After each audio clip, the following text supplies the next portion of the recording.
پاکستان په پکتیا کې د جلغوزو غر او د کرومایټو کان قبضه کړ. افغانستان او پاکستان ترمنځ په ډیورنډ کرښې د پاکستانی ځواکونو له لوري د اغزن تار تر لګولو وروسته بد خبر دا دی چې اوس تازه پاکستانی ځواکونو له لوري د پکتیا په ګومل ولسوالۍ کې د افغانستان د کرومایټو مهم ارزښتناک کانونه او د جلغوزیو ستر غر د خپلې ولکې لاندې راوستی دی. په پکتیا ولایت کې د دې ولایت پخواني چارواکي او د سیمې مخور قومي مشران وایي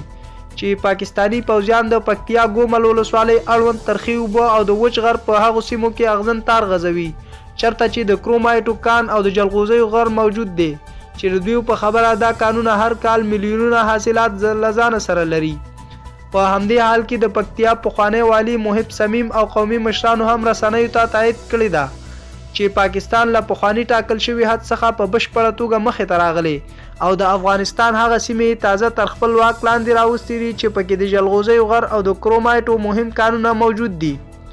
د سیمایي خلکو پر وینا په دې سیمه کې پاکستانی پوځیانو د تیرو 10 ورځو راهیسې د ازغنتار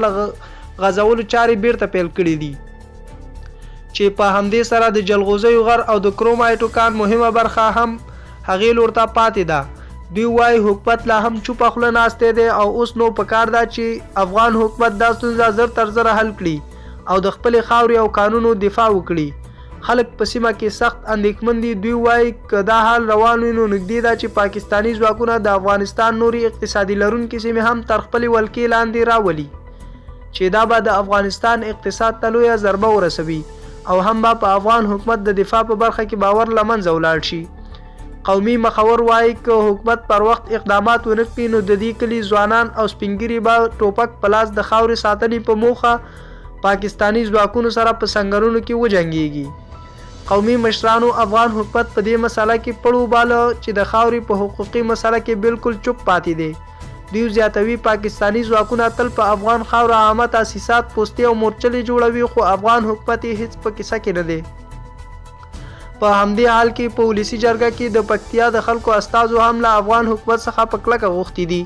چې د جلغوزیو غر او د کرومایټو کانونو په تړاو د جدي اقدامات وکړي څو افغانان له خپلو حقوقو برخمن شي. ولسي جرګې وکیلان زیاتوي چې دوی د افغانستان په بهرنیو چارو وزارت باندې هم غږ کوي چې د پاکستان له لوري د دې ډول کړنو مخه زر تر زره ونیسي. د یادولو دا چې دا لومړی ځل نه دی چې پاکستانی ځواکونه پر افغان خاوره عامه تاسیسات جوړوي بلکې له دې وړاندې هم پاکستان په کونړ او ځینو نورو ولایتونو کې مورچلې او پوستې جوړې کړې وي چې د افغانانو له لوري له سخت غبرګون سره مخ شو.